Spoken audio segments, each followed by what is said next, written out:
하나님 말씀 사도행전 7장 9절 말씀.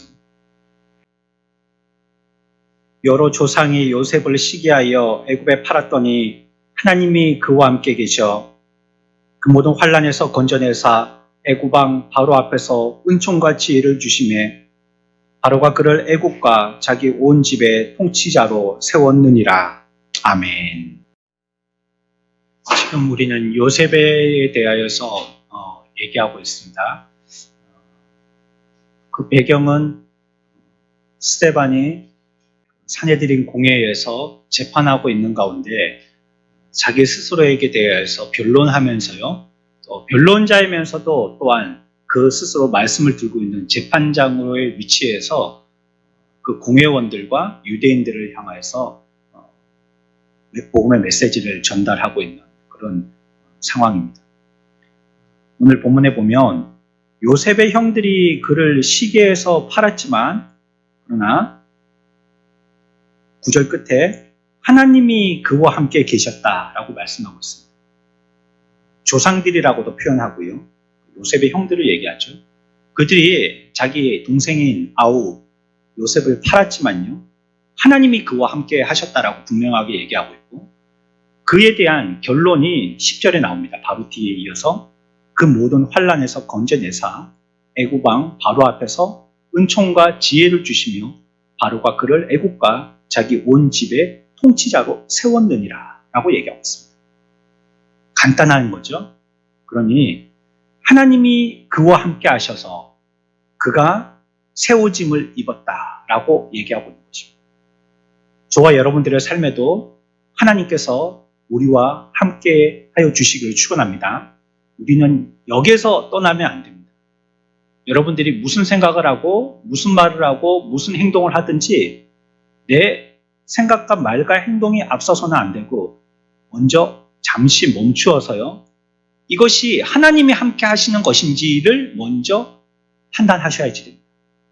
내가 지금 뱉는 이 말이 하나님이 함께 하시는 말인지 내가 생각하는 이 생각이 하나님의 지지와 하나님의 동의가 있는 생각인지 내가 하는 이 행동에 하나님이 동행해 주시는 것인지 이것이 없다면 여러분이 아무리 바른 것을 판단했다 할지라도 그것은 그냥 수포로 돌아가고 마는 것입니다. 결국 요셉은 비참한 가운데 힘든 여생을 지냈지만요. 성경은 그에 대해서 정의하기를 하나님이 함께 하셨다라고 얘기하고 있어요. 그러니 그 결과가 10절과 같이 되었고요. 혹시 그 결과가 10절과 같이 됐지 않았더라도 우리가 중심으로 잡고 주제로 삼아야 될 것은 9절 끝에 있는 하나님이 함께 하셨다는 것입니다. 그것이 우리들에게는 가장 중요한 부분입니다. 요셉을 이스마엘 상인들이 샀죠. 왜냐하면 형들이 팔았기 때문이에요. 요즘 말로 하면 뭡니까? 인신매매입니다. 인신매매. 그래서 이 요셉은 애굽의 고위 관리인 보디발이라는 사람의 집에 팔려가게 됐습니다. 종으로 팔려간 것입니다. 보디발은 똑똑한 사람이에요. 요셉이 어떤 사람인지 얼마 지내보니까 금방 알게 되었어요. 이 요셉의 특별함을 발견하게 된 것입니다.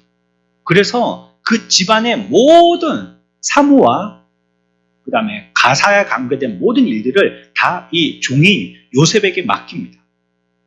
어떻게든지 말이죠. 물질이든지 일이 어떻게 진행되어지는지 시간이든지 다 요셉 종에게 맡겨버린 것입니다. 그런데 이 보디발의 아내가 요셉을 유혹하려고 하였죠. 하지만 요셉은 그 보디발의 아내의 유혹을 뿌리칩니다. 이 보디발의 아내는 자기가 그래도 주인인데 종에게 거부당했다는 이 모멸감이 들어서요. 요셉에게 오히려 누명을 씌워서요. 자기 남편을 통해 가지고 이 요셉을 감옥에 쳐넣어버립니다. 하지만 요셉은요. 감옥에 가서도 두각을 드러내게 됐죠. 간수도 요셉의 특별함을 알아보게 된 것입니다. 여러분 힘든 일이 있다고 자꾸 피하면 안 됩니다.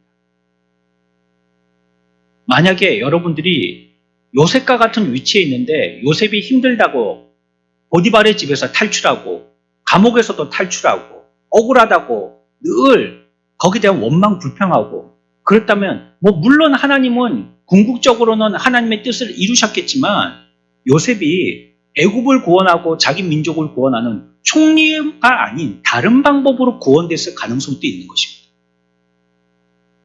뒤에 가서 다시 한번 정리하겠지만요. 우리에게 있는 어려움은요. 피하는 것이 아니고 돌파하는 것입니다. 왜냐하면 다시 처음의 주제로 돌아가죠. 9절 끝에서 뭐라고 하셨기 때문이에요?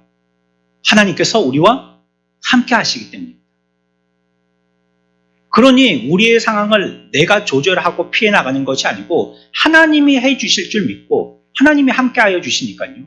나는 그 자리에서 뭐 하는 겁니까? 믿음을 지키는 겁니다. 나의 믿음만 지키면 되는 것입니다. 감옥에 가서도 이렇게 된 것입니다. 감옥에 가서도 마침 두 신하를 만나게 되어지는데요. 한 신하는 술 담당하는 신하고 한 신하는 빵을 담당하는 신하인데 동시에 감옥에 같이 잡혀 들어왔어요. 그리고 이 둘이 꿈을 꿉니다. 그런데 그 꿈에 대해서 마침 감옥에 잡혀 들어왔던 요셉이 해몽을 해주게 됩니다. 그래서 이 빵을 담당했던 신하는 결국 그 꿈 해몽대로 얼마 못 가서 죽게 되어지고요. 술을 담당했던 신하는 결국 석방되게 되어집니다. 그때 요셉의 꿈 해몽에 대하여서 내가 당신을 이와 같이 하나님께서 은혜 주셔서 해석해 주셨으니까 기억해 달라고 부탁을 하지만 술을 맡았던 이 신하는요 풀려나서 그 일들을 까맣게 그 약속을 까먹고 지내게 되어집니다. 2년쯤 지났어요. 하나님의 일이 우리의 생각처럼 긴급하게 속도 있게 우리의 시간에 맞춰서 진행되질 않으세요. 감옥에 무죄하지만 2년 동안이나 썩었어요. 요셉은. 그 기다리는 가운데 무엇이 되었냐면 애굽 왕 바로가 꿈꾸기까지 기다린 겁니다. 그 시간이 2년입니다. 2년이 지나서 애굽 왕 바로가요. 그 전에 술 맡았던 신하하고 빵 맡았던 신하의 꿈과 같은 비슷한 꿈을 꾸게 되어집니다. 그제서야 술을 담당한 신하가요. 이전에 자기가 무죄 석방받았던 요셉에 대해서 기억하게 되어지고요. 하나님께서 이 요셉을 통해서 깨닫게 하신 꿈에 대해서 아주 분명하게 바로에게 나아가서 이 해몽을 해주게 됩니다. 결국은 요셉은 애굽의 총리로 세워지게 되죠. 우리는 요셉의 어떤 고난의 스토리로 이해할 수 있지만요. 이 요셉의 여러 가지의 사건들은요. 곧 주님의 표상입니다. 주님을 예표하고 있는 것입니다. 요셉의 일들은 거의 다 그 배경의 나라가 애굽입니다. 애굽에서 있었던 일이에요. 예수님도 태어나셔서 헤롯을 피하여서 도망치셨던 곳이 바로 애굽이라는 곳입니다.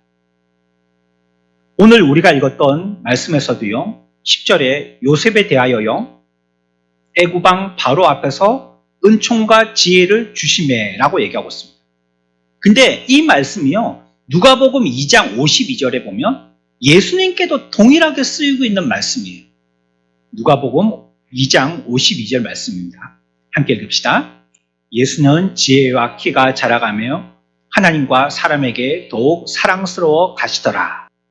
여러 말씀을 비교하고 상황들과 전개되어지는 것들을 볼 때에 이 요셉은 주님의 표상이 분명한 것이에요. 주님을 나타내려고 구약 때 이 요셉이 그와 같은 말을 하고 그와 같은 상황에 있었고 그와 같은 일들을 증언하고 있는 것입니다. 그래서 우리가 오늘 읽었던 말씀에서 찾을 수 있는 원리가 한 가지 있어요. 뭐냐면 기독교라는 것은요. 하나님께서 인간의 역사 안으로 뚫고 들어오셨다는 것입니다. 인간의 역사에 하나님이 들어오신 게 기독교입니다. 요셉의 형들이 요셉을 판 것은요. 형들의 시기 때문입니다. 그 형들의 질투, 앙심, 원한, 피해의식, 악의, 혼란 이런 것들이 그들에게 가득 차 있었어요. 그러나 하나님은 그 요셉의 형들의 이와 같은 인간적인 죄악들을 가만히 두고 관망하지 않으셨어요. 그 일들 가운데 개입하신 것입니다. 이렇게 얼룩져 있는 이것이요, 곧 우리 인간의 역사이기도 하는데요. 그런데 하나님께서는 이 딱딱한 인간의 역사 속을 깨고 들어오신 것입니다. 그리스 신화는 달라요. 그리스 신화를 가만히 읽어보면요, 신들이 인간들을 구경합니다. 만들어 놓고 이 인간들이 뭐하고 있는가 이렇게 구경해요. 그래서 그것이 자기의 이익과 관여되어지면 그때 막 벌을 내리기도 하고 그때 막 불벼락을 내리기도 합니다. 그러나 복음은요, 기독교는요, 이 죄악 세상 가운데에 하나님의 아들이 직접 이 죄악의 사회를 깨고 들어오셨다라고 얘기하고 있어요. 그래서 어떤 분은 여기에 대해서 표현하기를 복음은 하나님의 침입이다라고 표현하는 것도 있어요. 이 세상에 침입해서 들어오셨다는 것입니다. 요셉이 팔려갔으니까요, 평생 종으로 살다가 죽을 줄 알았습니다. 그런데 그런 당연함이요, 예상치 못할 일들이 생기는 것입니다. 결국은 그와 같이 팔렸으니까 결국은 종으로서 이름도 없이 빛도 없이 사라지겠구나 하는 것이 우리의 상상인데 전혀 그렇지 않은 결말을 보게 된 것입니다. 복음이 바로 그런 거예요. 이 복음이 저와 여러분들의 인생 가운데에 하나님을 통하여서 우리에게 개입하시고 들어오시는 거예요. 우리의 인생은 어떻습니까? 당연히 망하는 겁니다. 왜냐하면 죄로 말미암아 죄 가운데 오염되어 있는 인생이 저와 여러분들이기 때문에 우리는 당연히 망하는 것이 정상이에요. 그러나 그리스도께서 이 땅에 우리의 인생에 들어오셔서 요셉과 같이 놀라운 일들이 일어나게 된 것입니다. 인간의 역사는요, 그들이 생각하는 어떤 연속적인 것이 있고요, 또 그 연속적인 것은 사람들이 생각하는 어떤 일리에 의해서 계속 진행이 되어져 갑니다. 상관관계가 있죠. 그렇게 됐으니까 저렇게 될 것이라고 얘기해요. 우리가 예전에 고전 동화에서부터 배웠던 원성징악이라는 것, 그것이 세상의 일반적인 원리고 그들이 생각하는 연속성입니다. 그러니까 악을 갖고 있는 사람들은 망하고 잘못되고 선을 갖고 있는 사람들은 잘되고 하는 것입니다. 이것이 그들이 바라는 것이거든요. 그런데 예수 믿는 사람을 보니까 안 그런 거예요. 예수 믿고 바르게 살려고 그러는데도 잘못되기도 하고, 세상을 보니까 악한 사람인데도 잘 돼가는 거예요. 우리가 알고 있고 우리가 어렸을 때부터 배웠던 지식하고는 다른 거죠. 성경은 우리들에게 이와 같은 어떤 연속적인 것, 어떤 일리에 의한 것, 당연히 예상하고 그 결론을 맺을 수 있는 것, 이 부분에서요, 아주 특별한 단절을 이루십니다. 그래서 우리가 예상하지 못했던 일이 일어나게 하시는 거예요. 상상하지 못했던, 당연히 그건 일리가 있지 싶은 그 일이 전혀 우리의 생각과는 전혀 다른 양상으로 전개되게 하시는 것입니다. 사람들은요, 어떤 비범한 통찰력을 갖고 있는 사람이요, 또 어떤 심오한 사상을 갖고 있는 사람이요, 이런 위인이 나타나서 현실을 깊이 성찰하고요, 앞날을 우리들에게 바르게 예측해서 현실을 진단하고 바른 방향을 제시해 줄 거라고 믿는 거예요. 그래서 그런 사람이 자꾸 나타나기를 바라는 겁니다. 우리가 이제 내년 4월 되면 또 총선을 하게 되죠. 우리가 그런 사람을 뽑으려고 하는 겁니다. 지금까지 이제는 못 살겠다, 바꿔보자. 바꾸니까 어떻든가요? 그 사람들이 똑같은 말을 합니다. 또 바꿔보자. 또 맨날 바꾸다가 끝내는 겁니다. 왜냐하면 우리 인생은 그런 것들을 소망하고 있기 때문에 그래요. 그 말은 우리가 그만큼 거짓되다는 뜻입니다. 바꾸면 새로운 인물이 나타나서 그 새로운 인물로 새로운 세계가 펼쳐질 줄 아는 거예요. 우리가 정부를 한두 번 바꿔봤습니까? 더 이상 속지 마십시오. 어떤 사람인지, 그 사람이 복음 앞에서 어떤 사람인지 그걸 보지 않으면요, 사람이 내가 어떻게 하겠다, 또 그 사람이 과거에 뭘 했다, 이거 속아 넘어가기 너무나도 쉬운 함정들입니다. 세상은 이런 것들을 바라고 우리들도 거기에 편성해서 그런 사람들을 요청하는 것입니다. 하지만 복음은 어떻습니까? 세상에 소망을 두지 말라고 얘기하고 있어요. 그거 기대하지 말라고 얘기하고 있어요. 그런 사람들이 우리의 욕구나 만족을 채워주지 못한다라고 얘기하고 있어요. 우리가 가지고 있는 생각에 대해서요, 완전히 철저하게 깨버리는 것입니다. 부정하는 것입니다. 하나님께서 처음부터 인류를 대하시는 방법이 이런 방법. 메시아가 이 땅에 나시는데 왕으로 나시지 않는 거예요. 우리가 상상한 그런 분으로 나시지 않는 거예요. 요셉이 총리가 되는데 내가 생각한 것처럼 로얄 로드로 걸어서 총리가 된 게 아니에요. 예수님이 우리를 위해서 구원해 주시는데 정말 다시 재림의 때에 나팔 불고 흰말을 타고 오시는 것처럼 그런 모습으로 우리를 구원해 주시면 좋겠는데 그게 아니고 죄인된 모습으로 십자가에 죽으면서 구원해 주시는 거예요. 저 여러분들의 인생을 우리가 한번 밑바탕에 그림을 어렴풋이라도 그려보지만 그것이 우리의 예상대로 안 돼요. 나는 그렇게 되는 것이 잘된 것이라고 생각하고 많은 사람들이 그렇게 하기 때문에 나도 따라 하는데요. 하나님은 우리의 인생에 개입하실 때 그렇게 안 되게 하시더라는 거예요. 그러나 그것이 하나님이 쓰시는 방법입니다. 하나님이 일하시는 방법이에요. 제일 정확한 것이 그거 아닙니까?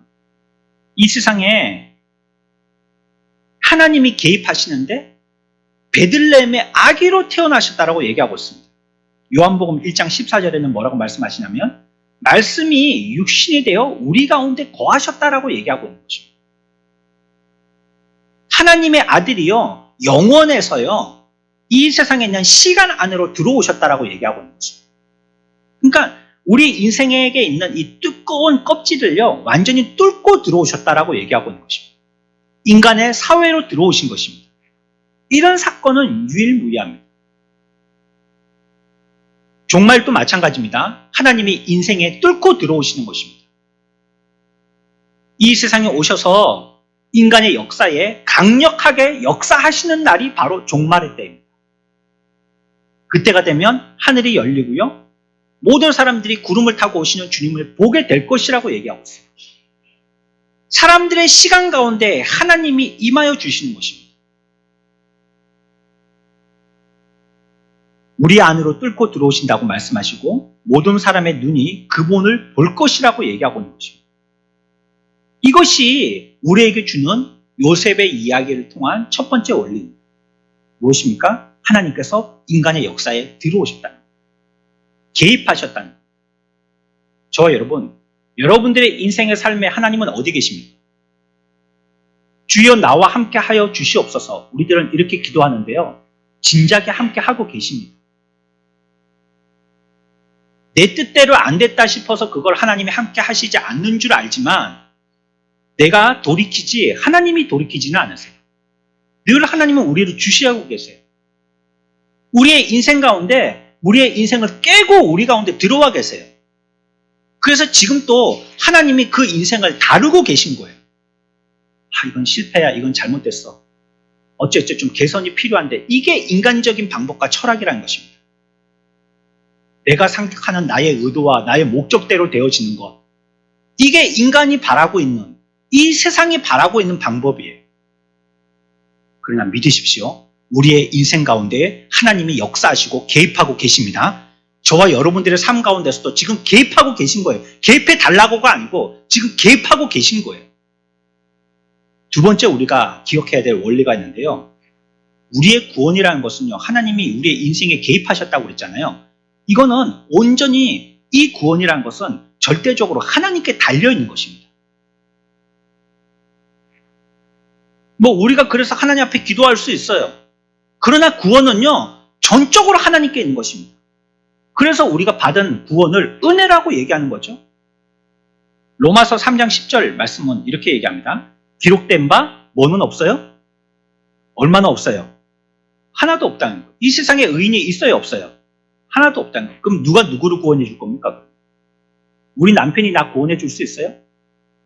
자기는 자기를 구원할 수 있습니까? 이 상황과 형편에서 나를 구원할 수 있는 사람이 내 주위의 지인이나 아니면 똑똑한 자기가 될 수 있냔 말이에요.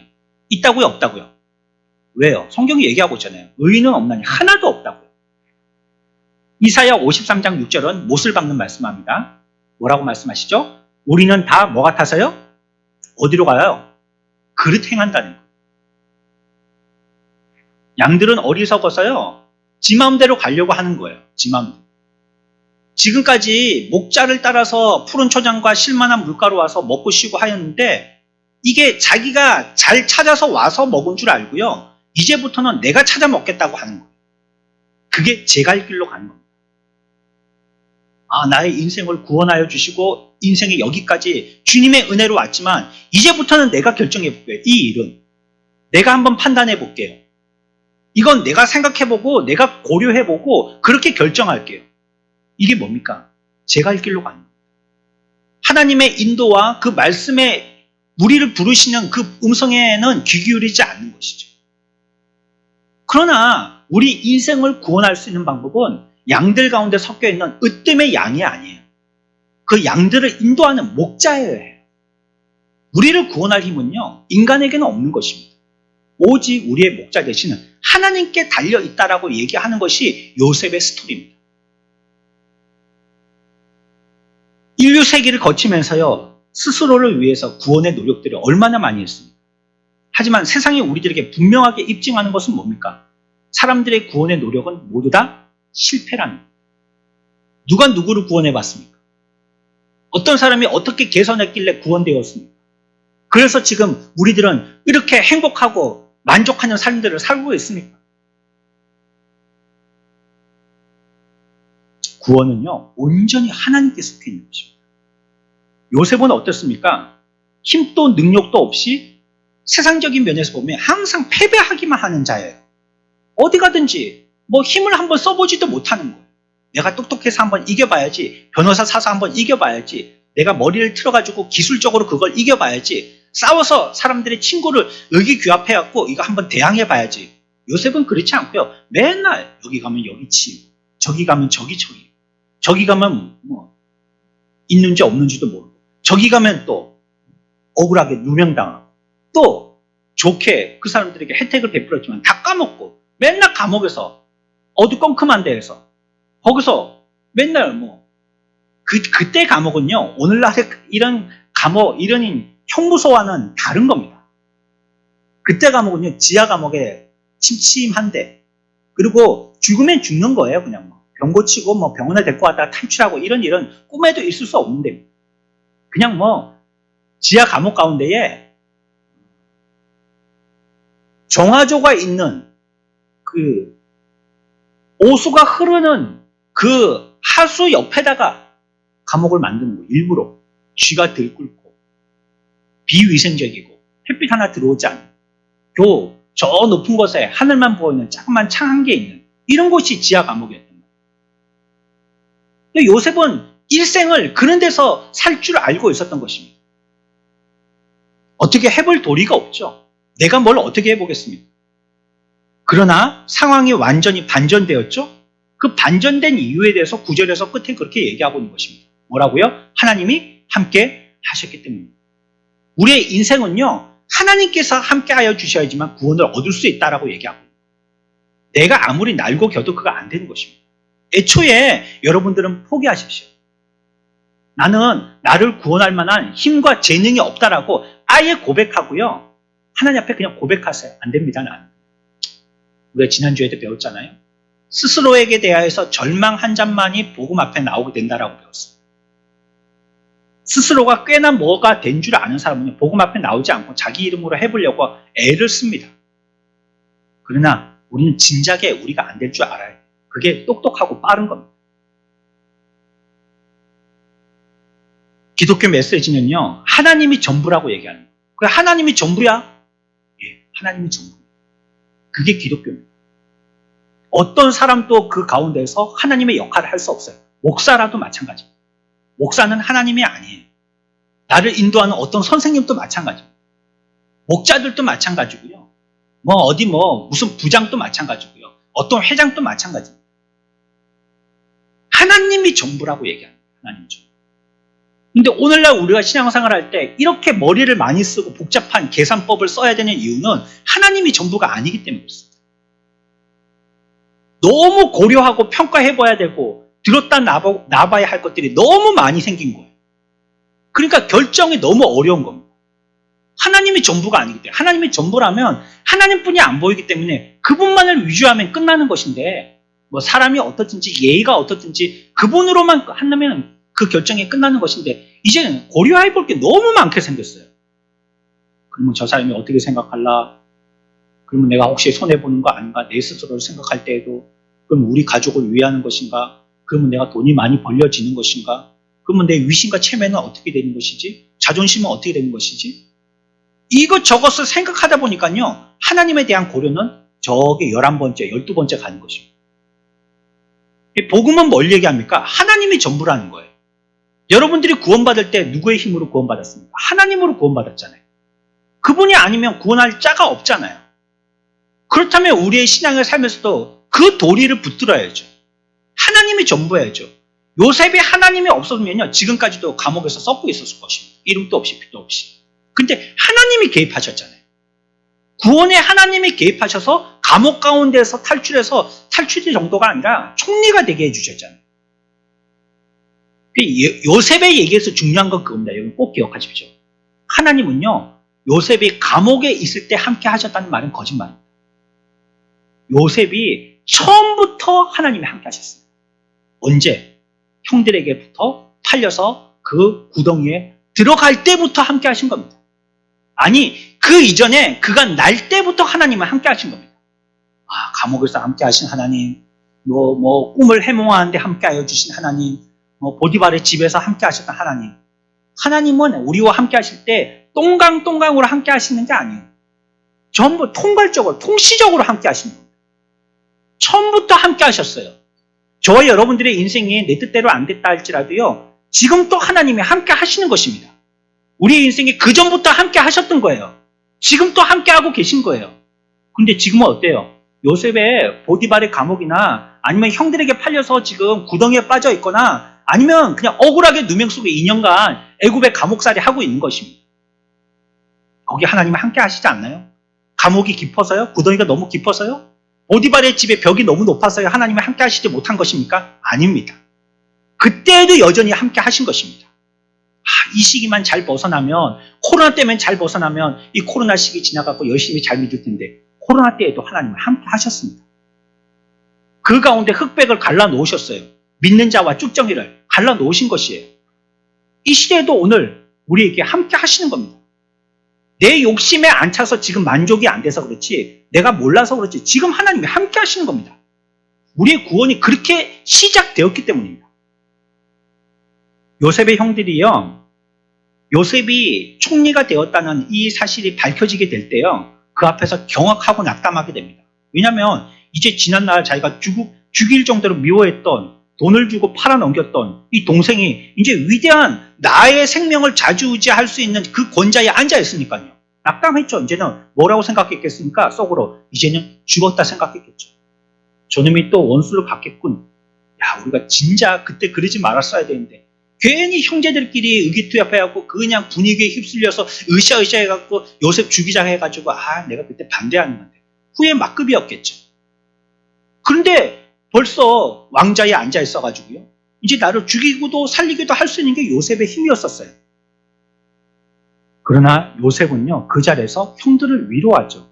중요한 말씀입니다. 창세기 45장 5절에 요셉이 요셉의 형들에게 이렇게 얘기합니다. 뭐라고 말씀하시죠? 같이 읽습니다. 시작.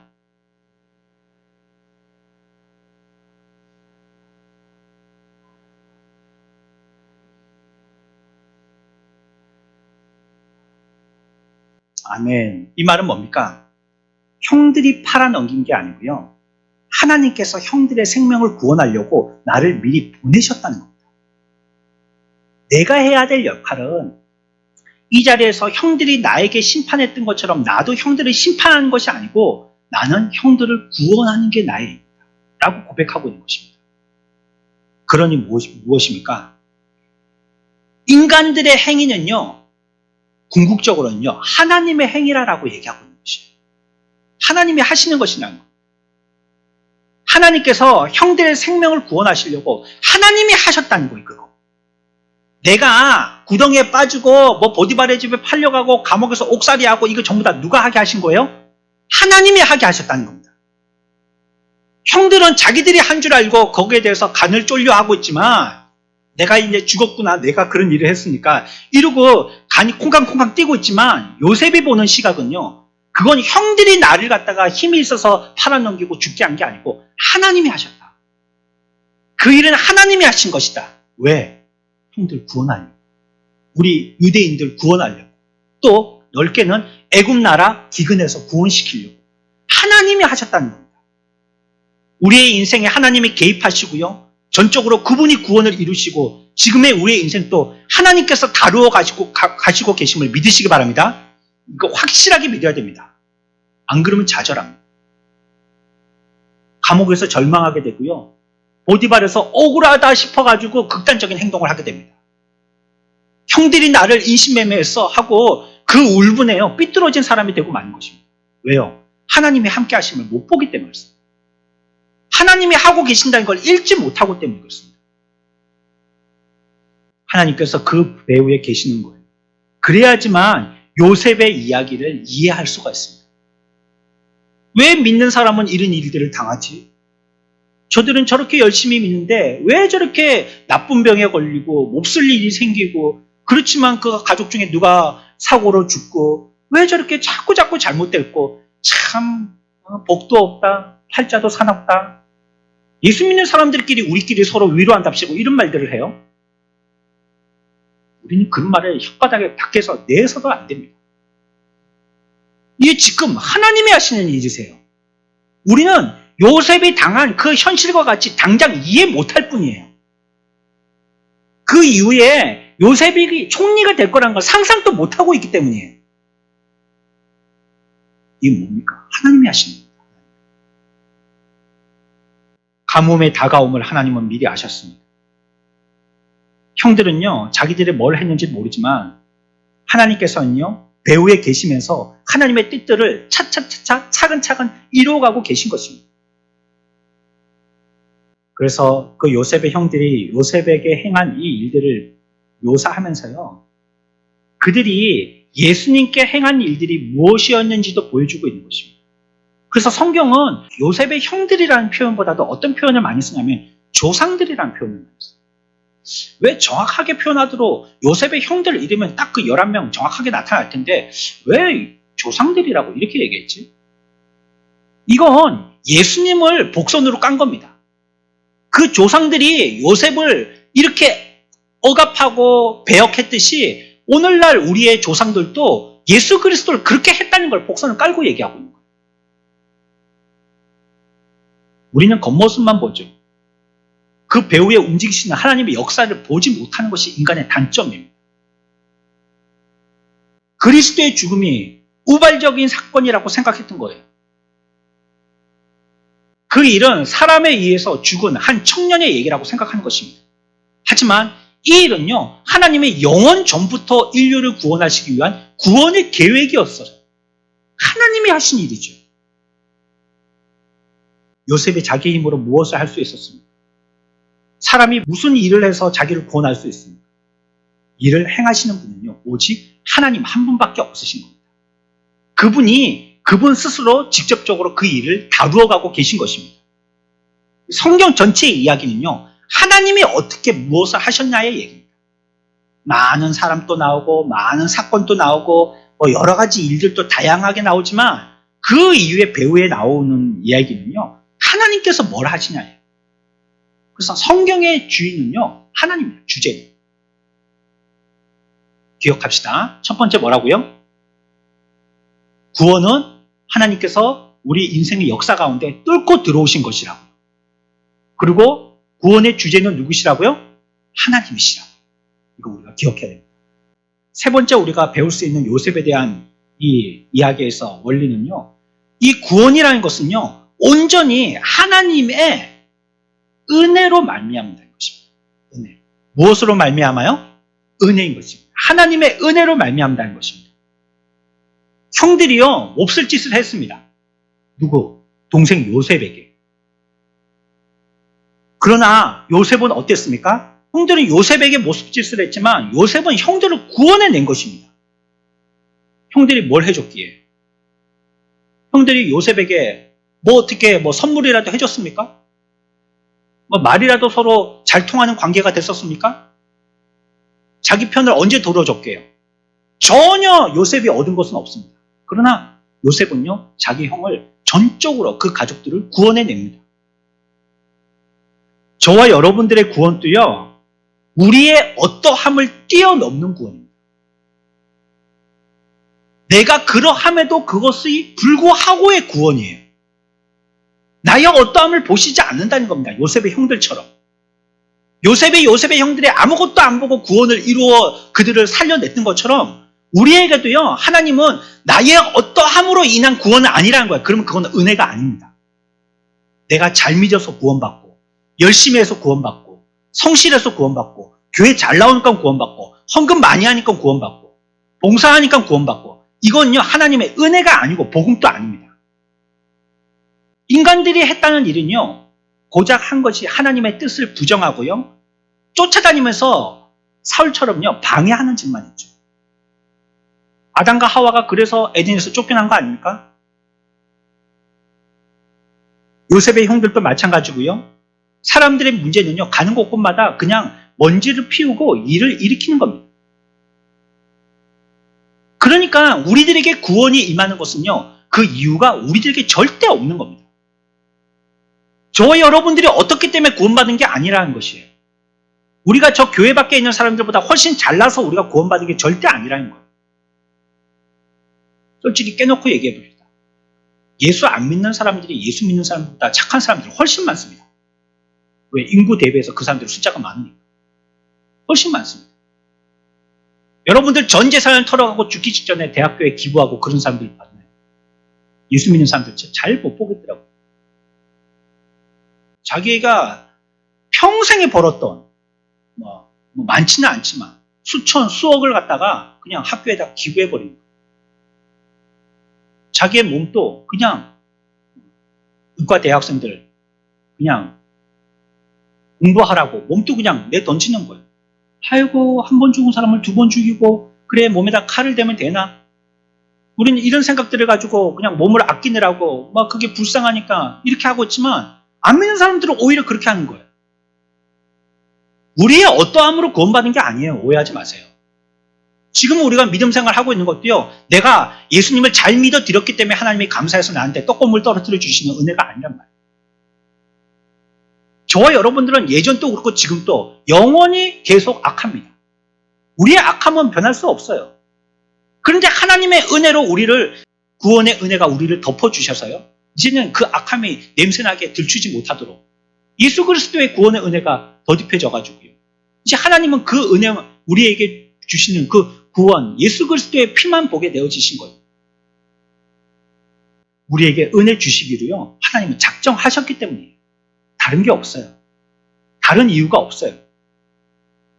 이 세상에 하나님의 아들이 오신 이유도요, 사람들의 아름다움이나 인간들의 영광 때문에 오신 게 아닙니다.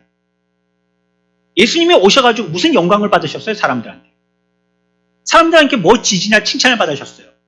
그를 따르겠다라고 몇 년간 그렇게 같이 숙식을 하던 제자들조차도 다 도망가 버렸는데 누가 지지를 하고 누가 친구가 되어줬습니까? 아무도 없는데. 십자가에 달린 건 강도 둘하고만 달려있던 거예요. 세상에 한 일이 뭡니까? 메시아를 이 땅에 하나님께서 보내주셨을 때에 그분을 아무도 반겨 맞이하거나 대비하여서 영접하지 않았어요. 세상에 한 일이라고는 그 만삭되어진 엄마를 짐승들이 사는 마국간에서 아이를 낳도록 방치한 거예요. 그게 세상의 한 일입니다. 저와 여러분들이 하나님께 하는 일이라고는 고작 그런 것들입니다. 우리가 할 수 있는 일들은 그런 일들이에요. 그러나 이거 묻지 않으신다는 거, 하나님. 그런 거 이유 보지 아니하신다는 것입니다. 그냥 하나님의 선하심에 의지해서 우리들을 전적으로 은혜로 베풀어 주신다고 말씀하시는 거예요. 이 구원은요, 하나님의 은혜지 여러분들에게 달려있는 게 아니에요. 구원을 얻는 일에 어떻게든지요, 내게 무언가 의무가 있다라고 느낀다면요, 그건 구원받은 게 아닙니다. 하나님이 나를 예수 믿게 해주셨으니까 나도 하나님 교회 앞에 뭘 해야지. 이건 은혜 받은 사람이 하는 게 아니에요. 내가 뭘 받아서 하나님께 주는 건 거래하는 거래. 9천짜리 줬으니까 5천짜리 물건 달라고 거래하는 겁니다. 여러분이 생명을 자랑하고 선행, 업적, 깨달음, 믿음 그 위에 어떤 것들을 자랑한다면요. 여러분들은 지금 복음을 부인하고 있는 것입니다. 아무것도 우리는 자랑할 게 없어요. 구원은 오직 은혜로 받는다는 것이 성경입니다. 에베소서 2장 8절 말씀입니다. 함께 읽읍시다. 시작.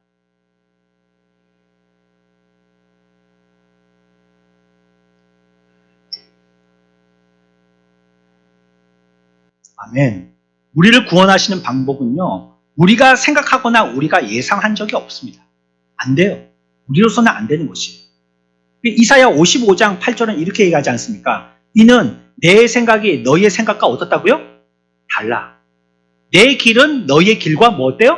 달라. 다르다는 거예요. 이게 여호와의 말씀이니라.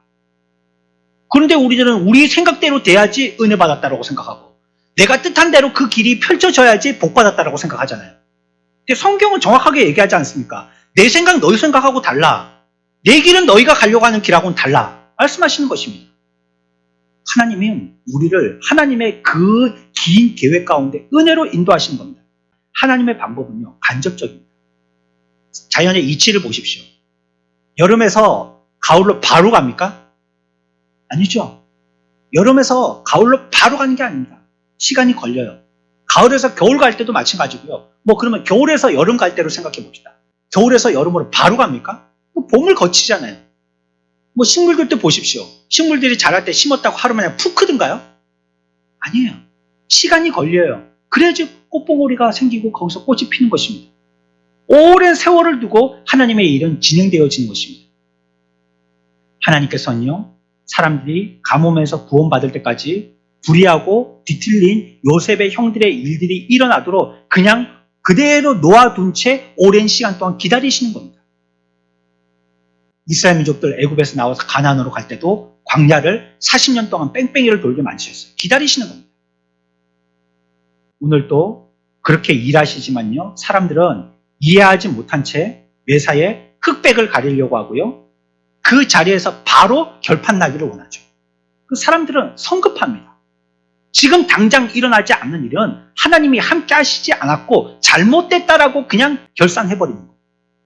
모든 만물을 통하여서도 그렇고 하나님이 되어주게 하여 주시는 일을 통하여서도 우리들에게 그렇게 나타나는 일들은 기적의 일들로 인생에 몇 번 없습니다. 대부분의 일들은 오랜 시간을 둬야 되어지는 일. 여러분들이 사람 노릇한 게 한꺼번에 됐습니까? 사람들이 이제 다 죽을 때 다 돼야지 철든다고 그러잖아요. 그게 한꺼번에 철들 것 같으면 그런 말이 나오지도 않았겠죠. 아브라함에게 땅을 주시고 후손이 있을 것이라고 얘기하지만 400년이 지난 다음에 애굽이라는 나라에서 종살이하게 되어진 이후에 그 일들이 있게 하시는 것입니다. 하나님의 구원의 방법이 그런 것입니다. 자, 우리 정리하고 마칩시다. 우리가 이 요셉의 얘기에서 얻을 수 있는 원리, 구원의 원리입니다. 첫 번째는요, 뭡니까? 하나님께서 인간의 역사 안으로 어떻게 해요? 뚫고 들어오시는 겁니다. 두 번째는요, 구원이라는 것은요, 온전히 하나님께 달려있는 것입니다. 세 번째는요, 구원은 어때요? 하나님의 온전한 은혜로 이루어지는 것이고요. 또 그 구원이 이루어지기까지는 어느 정도 시간이 필요하다는 것입니다. 속단하지 마시고요. 좌절하지 마시고 그렇다고 여러분들 힘으로 하려고 하지 마십시오. 하나님의 은혜를 구하는 하나님의 백성이라면 하나님께 내어 맡기십시오. 그리고 지금 또 원망 불평하지 말고 거기서 믿음을 지키십시오. 그게 요셉의 구원입니다. 저와 여러분들이 이룰 구원입니다.